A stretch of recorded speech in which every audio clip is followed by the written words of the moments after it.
The rope that held us all. The rope had been hanging there for 3 days before anyone trusted it enough to use.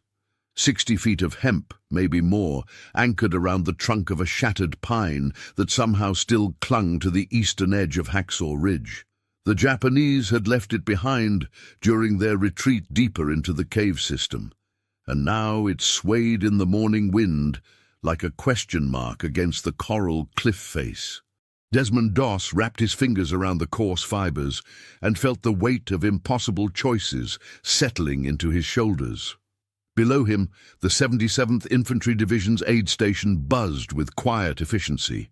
Stretcher-bearers organizing their loads, medics checking supplies, doctors preparing for another day of torn bodies and desperate decisions. Above him, somewhere in the smoke and scattered equipment that marked the plateau, wounded men called his name into the April rain. The withdrawal order had come down at 0500, crackling through the radio in fragments.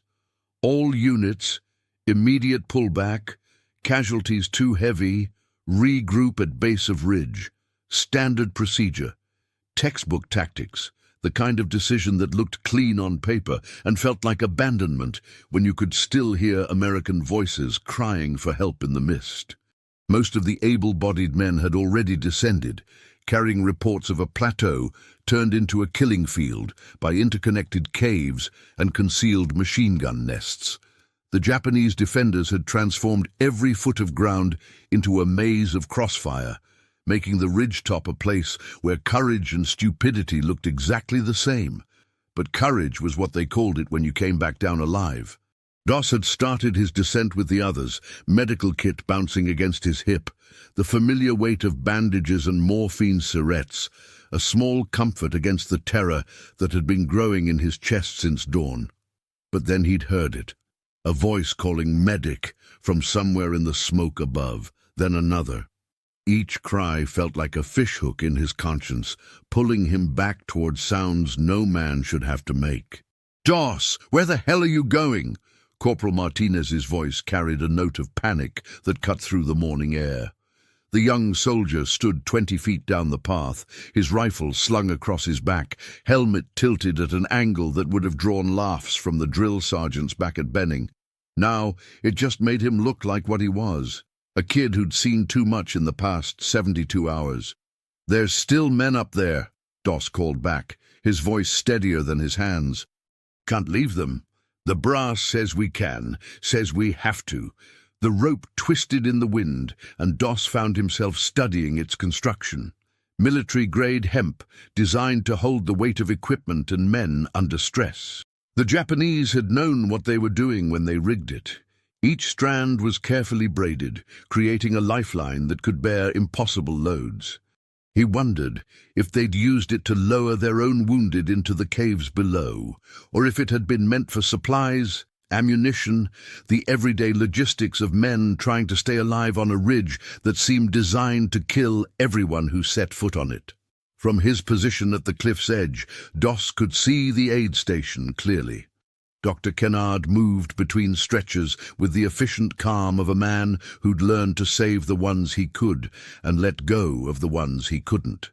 3 months ago, that kind of practical triage had seemed almost heartless to Doss. Now he understood it as its own form of mercy. But understanding didn't make it easier to walk away from voices that called his name. The first rescue had been almost accidental.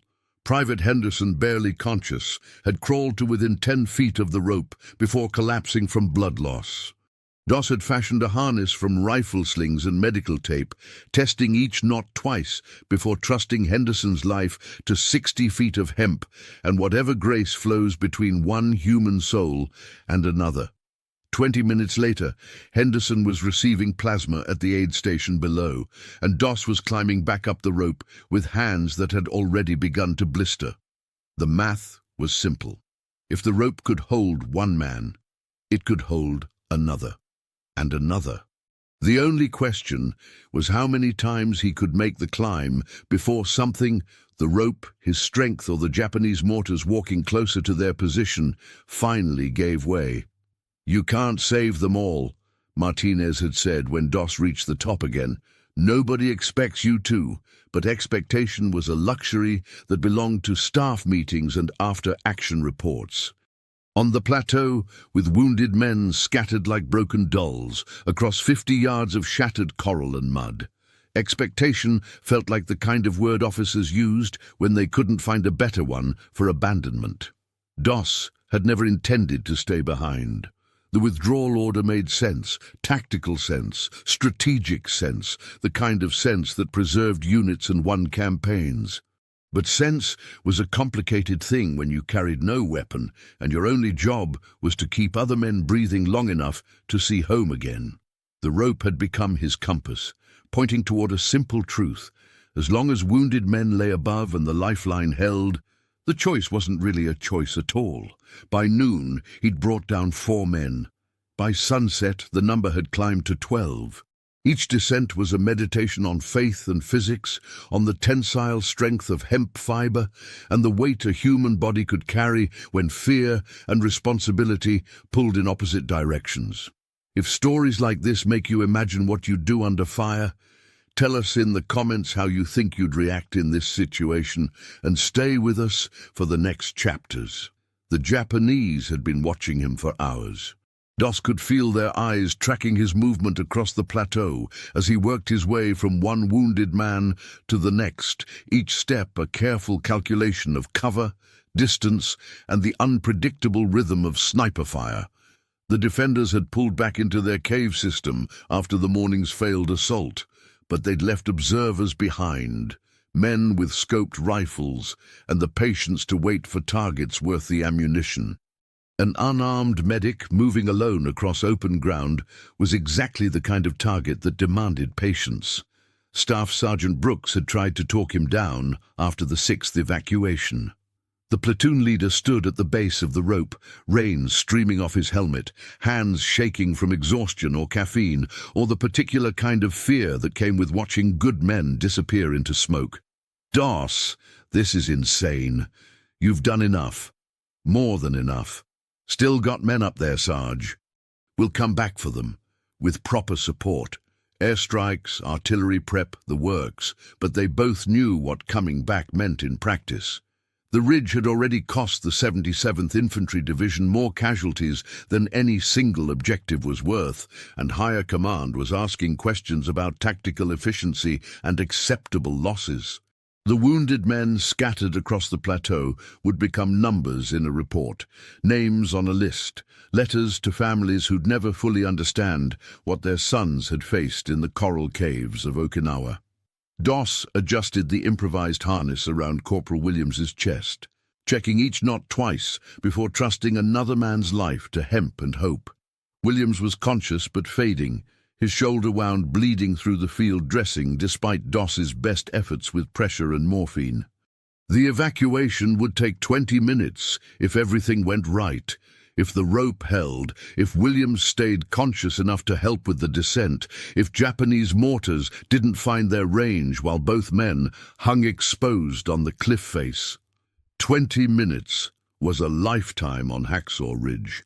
The rain had turned the plateau into a maze of mud and standing water, making each step treacherous and every sound carry farther than it should.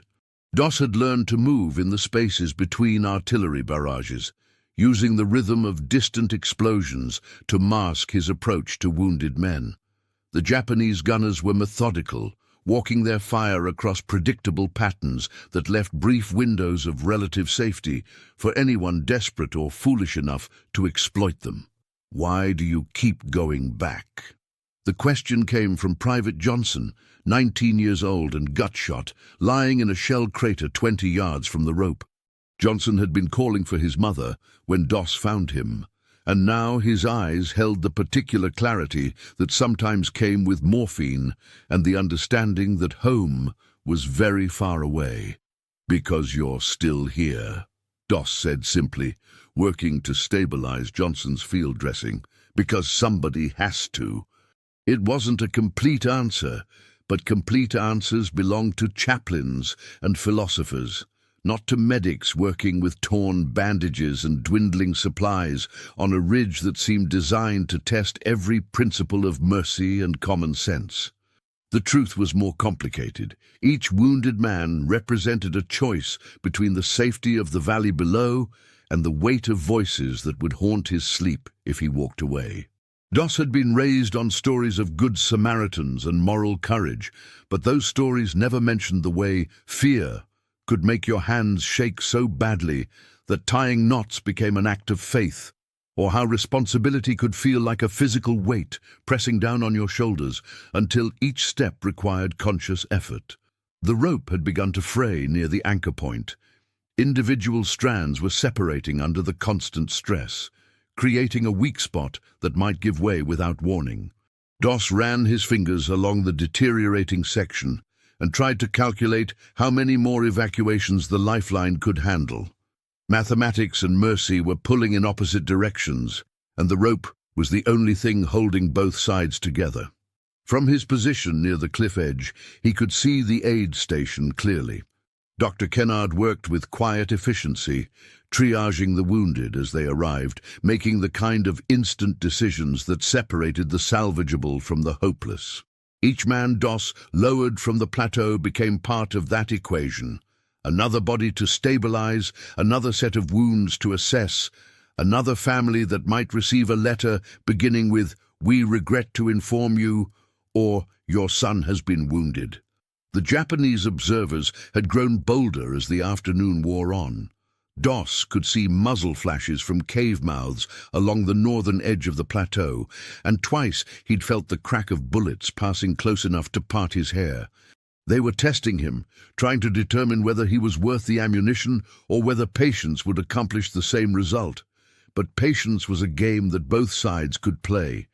Dos had found his rhythm in the space between heartbeats, moving when instinct said move, stopping when some inner voice whispered caution.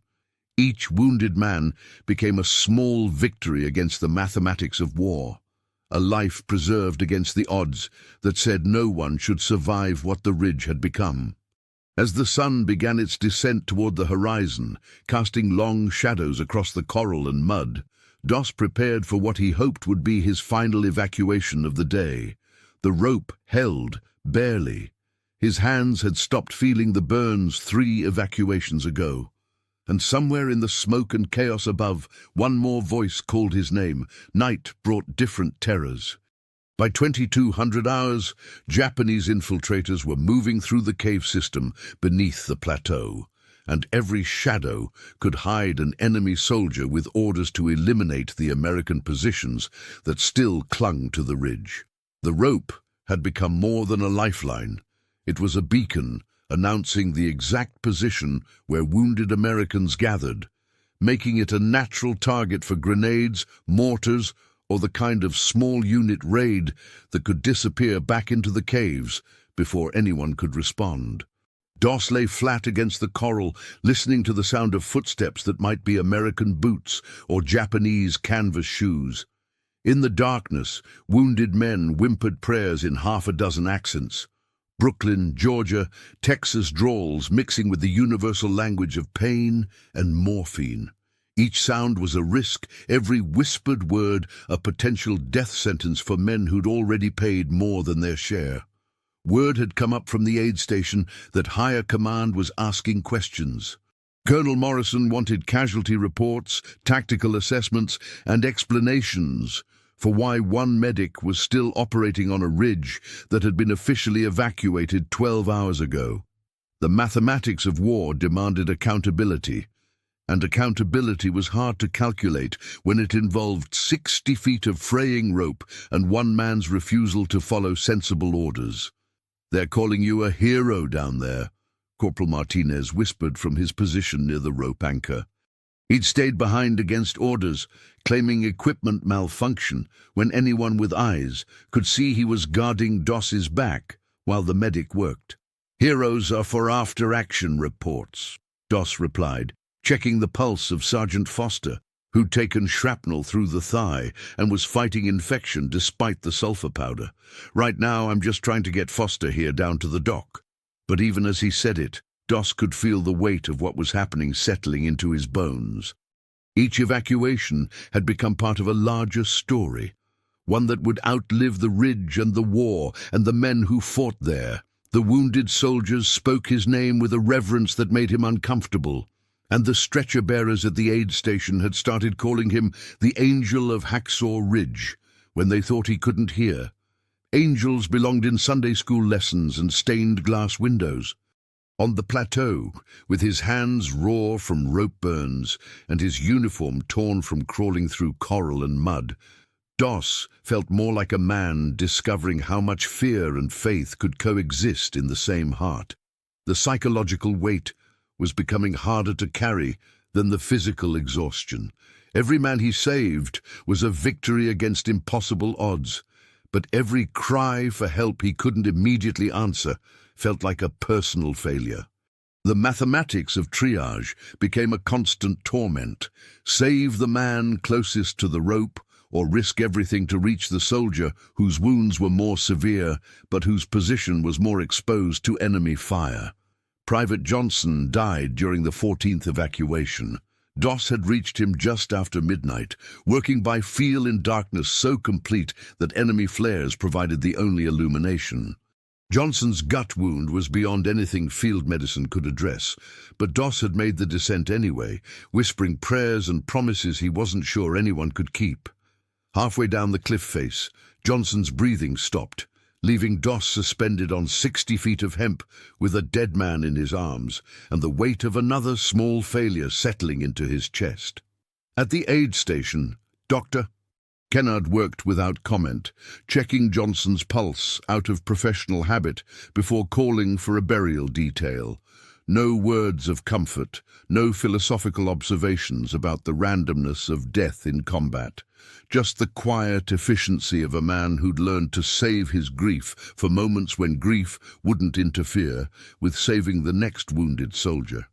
"How many more?" Dr. Kennard asked, as Doss prepared for his 15th climb. "Don't know.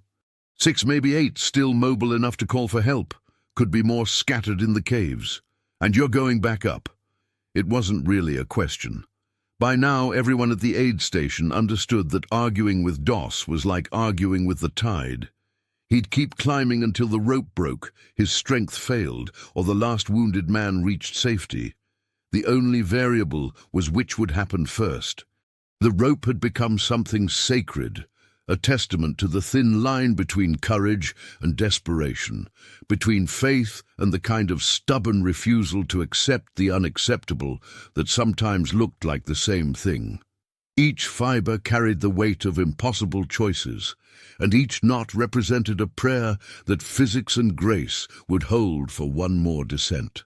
Japanese mortar rounds had been walking closer to their position since 0100, and twice Doss had felt the concussion of near misses while suspended on the cliff face. The enemy gunners were methodical, adjusting their fire based on sound and probable locations, trying to cut the rope or bring down the tree that anchored their only escape route. But methodical worked both ways. Doss had learned the rhythm of the barrage, timing his movements to the spaces between explosions, using the enemy's precision against them. Each evacuation became a dance with mathematics and mortality, choreographed to the percussion of distant artillery and the metronome of his own heartbeat.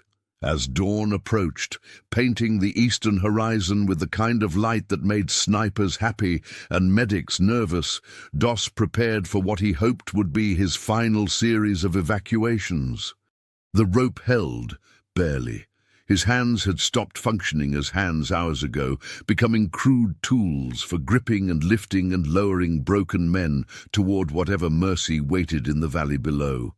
Somewhere in the smoke above, voices still called his name, and somewhere in his chest, something that felt like prayer kept him moving toward the sound.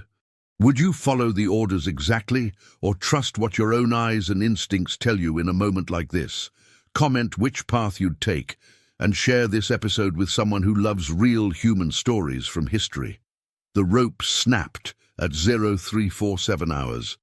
Doss felt it give way just as he began lowering Corporal Davies 20 feet down the cliff face with 40 feet still to go. The sudden jerk sent both men swinging sideways into the coral wall. Davies's unconscious weight threatening to tear the remaining strands from Doss's burned hands.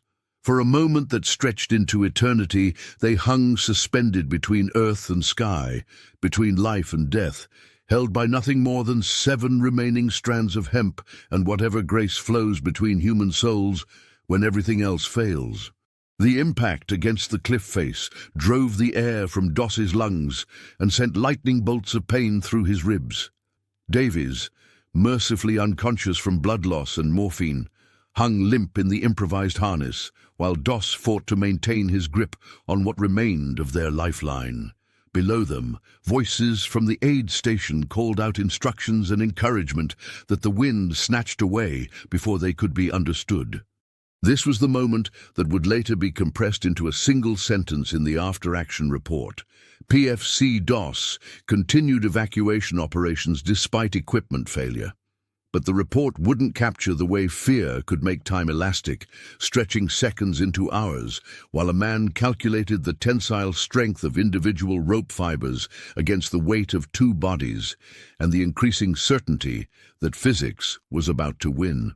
The remaining strands began to separate one by one. Doss wrapped his legs around Davies's unconscious form and began working his way down what was left of the rope, moving hand over hand through a rhythm of controlled falling that felt more like prayer than technique. Each downward movement sent another strand snapping, the distinctive sound of parting hemp mixing with his own labored breathing and the distant sound of mortar fire walking across the plateau above. 15 feet from the ground, the last strand gave way. They fell together, Davies's body cushioning Doss's impact against the rocky outcropping that marked the base of the cliff. For several seconds, neither man moved. Davies because he was unconscious. Doss because he was trying to determine whether the shooting pain in his left ankle meant broken bones, or just the kind of damage that could be walked off with enough morphine and stupidity. "Jesus Christ, Doss! Are you alive?" Corporal Martinez's voice carried genuine panic, and when Doss looked up he could see why. The descent had taken nearly an hour, with both men visible against the cliff face for most of that time. Japanese observers had been tracking their movement, and now muzzle flashes winked from cave mouths along the ridge as enemy soldiers tried to finish what gravity had started. "I'm alive," Doss called back, his voice hoarse from exertion and the coral dust that seemed to coat everything on Okinawa. "But I think my climbing days are over." Dr. Kennard worked with quiet efficiency, checking Davies for additional injuries while Doss tested his ankle's ability to bear weight. The diagnosis was simple: sprained, not broken, but swollen enough to make climbing impossible. The rope was gone. Davies was the 19th man evacuated, and somewhere above them, voices still called for help that would have to come from someone else. But someone else meant artillery preparation and a full assault to retake the plateau, operations that would take days to organize and might cost more lives than they saved. The wounded men scattered across the ridge didn't have days.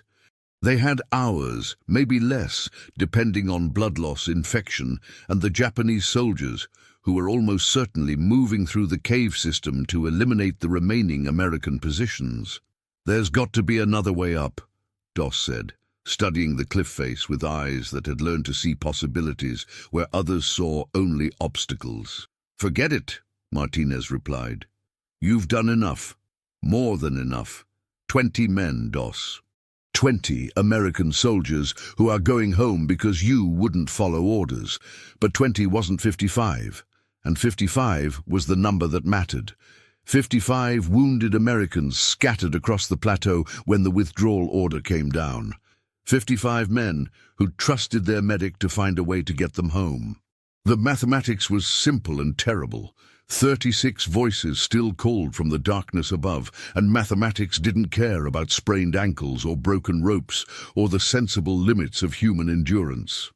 "Give me an hour," Doss said, testing his weight against a coral outcropping that might provide handholds for a desperate climb. 1 hour to see if there's another route up. "Doss, that cliff is 60 feet of loose rock and coral. In your condition, it's suicide." "Everything up there is suicide," Doss replied. But suicide's a relative thing when you're the only one between wounded men and whatever comes for them in the dark. The climb took 2 hours. Without the rope, every foot of elevation became a problem in physics and prayer, solved with torn fingernails and the kind of determination that felt indistinguishable from temporary insanity. Doss's ankle sent bolts of pain up his leg with each step, and twice he nearly fell when handholds crumbled under his weight. But pain was just information, and information could be ignored when 36 men needed what only he could provide. By the time he reached the plateau, Japanese infiltrators were moving through the American positions, eliminating wounded soldiers who couldn't defend themselves. Doss could hear the distinctive crack of rifle fire, followed by silence that meant another voice would never call his name again. The mathematics of rescue was being solved by enemy soldiers, with orders to leave no survivors. But mathematics worked both ways, and sometimes desperation could find solutions that logic missed. The secret was the grenades. Not the ones the Japanese threw. Those were part of the official story, the heroic narrative that would later appear in citations and newspaper articles. The secret was what Doss did with the grenades he found scattered around the American positions. Unexploded ordnance dropped by wounded soldiers who would never have another chance to use them. He gathered them quietly, in the pre-dawn darkness, working by feel through the scattered equipment that marked where his squad had made their last stand. 12 grenades, various manufacturers, each one a small bundle of destruction that could clear a cave mouth, collapse a tunnel, or buy enough time for wounded men to crawl toward safety. Doss had never thrown a grenade in training. His conscientious objector status meant weapons instruction was limited to field stripping and basic maintenance, knowledge without application, theory without the weight of killing in his hands. But theory was a luxury that belonged to garrison life and moral philosophy classes, not to plateaus where enemy soldiers moved through the darkness, eliminating wounded Americans one by one. The first grenade was the hardest. Doss crouched at the mouth of a cave where Japanese voices echoed off stone walls, preparing to eliminate Sergeant Williams and 2 other wounded men who'd taken shelter in what they'd thought was empty space. The pin came out easier than expected, a simple mechanical action that separated intention from consequence by the pressure of a thumb and 4 seconds of fuse time. He threw it underhand, the way he'd thrown baseballs as a child in Virginia, aiming for the back of the cave where the voices seemed concentrated. The explosion was smaller than he'd expected, but large enough to collapse the entrance, sealing the enemy soldiers inside and buying time for the wounded Americans to crawl toward the evacuation point he was trying to establish. By dawn, he'd used 8 of the 12 grenades. Not to kill, though killing was certainly part of the mathematics involved, but to collapse cave entrances, create debris barriers, and establish a defensive perimeter around the wounded men who remained mobile enough to move. The Japanese had turned the plateau into a killing field by using the cave system for concealment and mobility. Doss had turned their advantage against them by removing the caves from the tactical equation, 1 explosion at a time. The irony wasn't lost on him. A man who'd refused to carry a rifle was using explosives to protect wounded soldiers, finding ways to preserve life through the application of controlled destruction. The moral mathematics were complicated enough to give chaplains nightmares, but moral mathematics were a luxury when wounded men needed protection, and protection required violence from the only person positioned to provide it. "Doss, what the hell are you doing up there?" The question came from Corporal Martinez, shouted from the base of the cliff, where the aid station was preparing for another day of impossible choices. Martinez had been watching muzzle flashes and explosions paint the plateau like a deadly fireworks display, trying to understand how one unarmed medic was fighting what sounded like a company-sized engagement. "Buying time," Doss called back, his voice hoarse from coral dust and the kind of exhaustion that made coherent thought difficult. "Got 36 men up here who need more time than they have." But time was exactly what they were running out of. Japanese reinforcements were moving through the northern cave system, bringing fresh troops and heavier weapons to eliminate the American positions that still held parts of the plateau. Dawn meant sniper fire and mortar rounds that could turn the remaining wounded into casualties beyond any medic's ability to treat. The evacuation route became a problem in engineering and desperation. Without the rope, Doss had to improvise alternatives using scattered equipment and whatever materials the ridge provided. Rifle slings became anchor points, torn uniforms became bandages and rope. Broken stretchers were cannibalized for struts and handles, creating makeshift litters that could be dragged rather than carried. Each wounded man became a separate tactical problem. Sergeant Williams couldn't walk, but could crawl if given enough morphine and direction. Private Morrison was conscious but disoriented from a head wound that left him unable to distinguish friend from enemy. Corporal Davis had lost enough blood to make him weak as a child, but his wounds weren't immediately life-threatening if they could be kept clean and pressure-dressed. The mathematics of triage became a form of prayer. Save the ones you can, comfort the ones you can't, and trust that whatever grace governs such choices would help distinguish between the two. 28, Doss whispered to himself as he prepared Morrison for the dangerous crawl toward the southern edge of the plateau. 28 men evacuated. 28 families who might receive letters beginning with, "Your son has been wounded," instead of, "We regret to inform you." But 28 wasn't 55, and the difference was the sound of voices calling his name from positions he couldn't reach without exposing himself to enemy fire that would certainly be accurate and probably fatal. Each voice represented a choice between personal survival and the weight of another man's life, mathematics that had no clean solution. The last 4 grenades he saved for the final evacuation. As Japanese troops moved closer to the remaining American positions, Doss used the explosives to create chaos rather than casualties, collapsing sections of the cliff face that blocked enemy movement, creating dust clouds that provided concealment, buying seconds and minutes that could be converted into saved lives if he moved fast enough and prayed hard enough. When the sun finally rose over Hacksaw Ridge that morning, 55 wounded American soldiers had been evacuated from a plateau that military doctrine said was impossible to hold and impossible to evacuate. The after-action report would compress the entire operation into 3 paragraphs of tactical language that mentioned equipment improvisation, individual initiative, and exceptional devotion to duty. But the report wouldn't mention the grenades, or the moral weight of preserving life through the application of death, or the way Doss's hands shook for months afterward whenever he heard explosions. Some secrets belonged to the men who lived them, carried in silence through whatever years remained after the war ended, and the ridge became just another piece of ground on maps that schoolchildren might study decades later. 30 years later, Doss still heard the voices. They came to him in dreams and quiet moments, calling his name across decades and continents, echoing off the walls of his small house in Georgia, where he'd built a life carefully constructed around silence and the kind of solitude that made remembering easier to manage.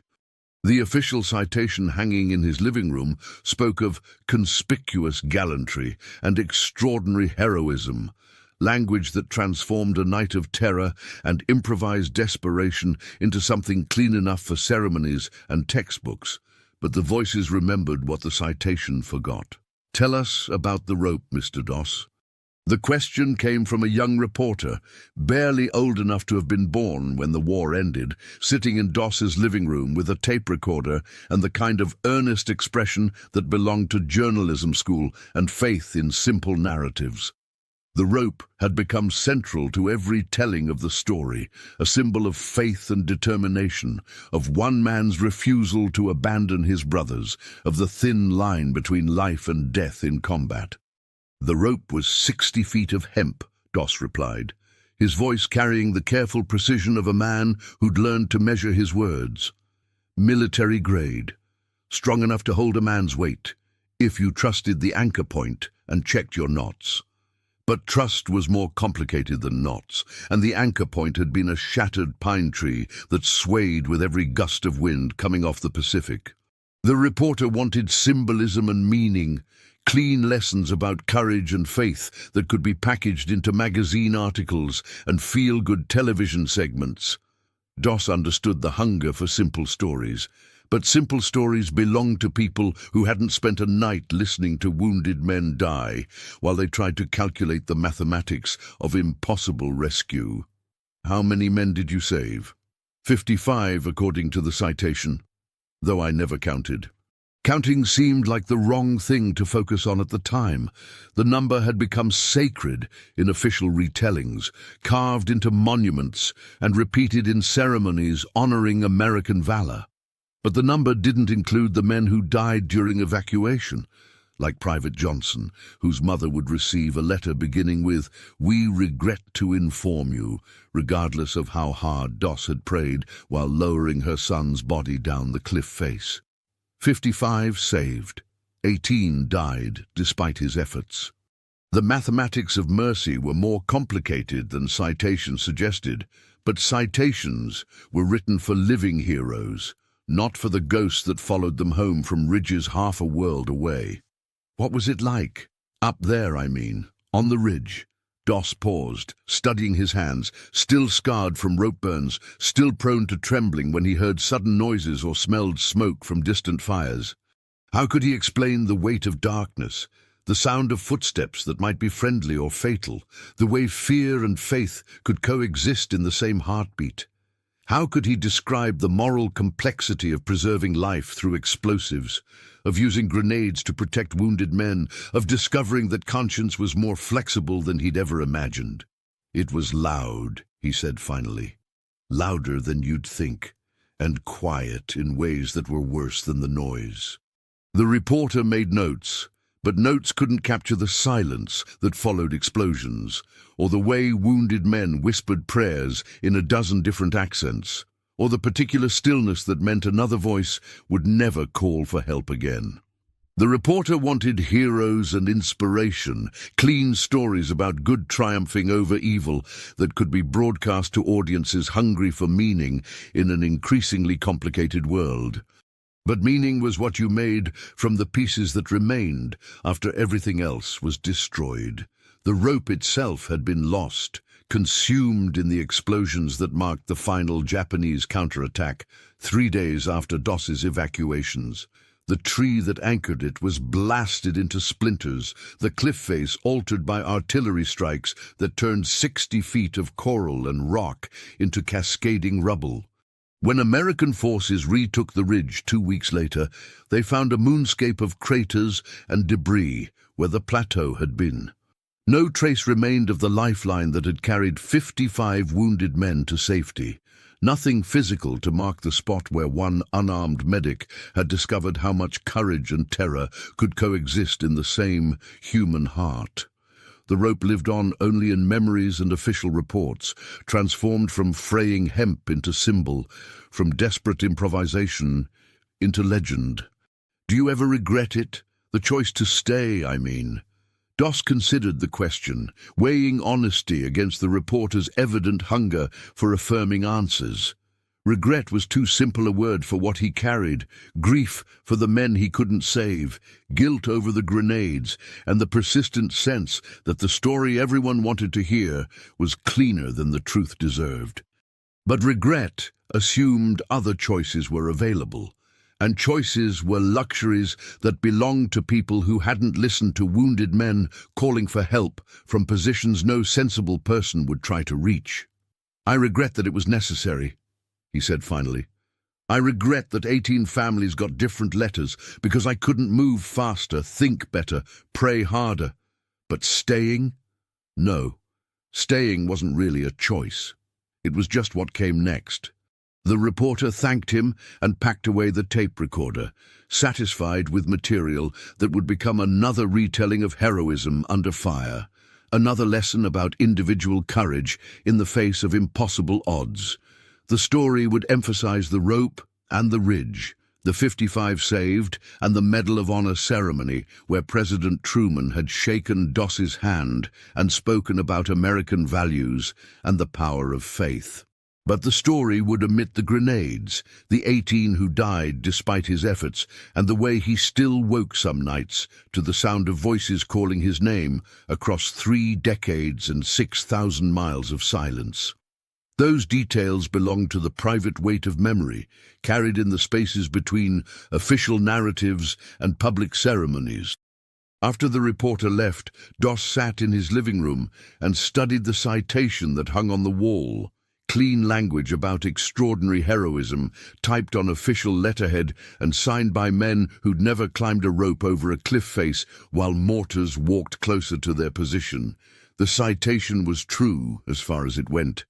But truth was larger than what fit on official documents, and the truth included the moral complexity of preserving life through violence, the 18 families who received different letters, and the persistent sense that heroism was what other people called actions that felt from the inside, like desperate improvisation guided by prayer and stubborn refusal to accept the unacceptable. The rope that held them all together, 55 rescued men, 18 others, 1 exhausted medic, and whatever grace flows between human souls in places too dark for simple answers, existed now only in memory and the stories people needed to tell about courage under fire. But memory was enough. Memory was where the real weight lived, carried by the men who survived impossible places and the families who welcomed them home, changed in ways that couldn't be measured in citations or explained in interviews. The rope was gone, the ridge was quiet, and the voices had finally found their peace. Sometimes, in the silence of a Georgia evening, that was enough.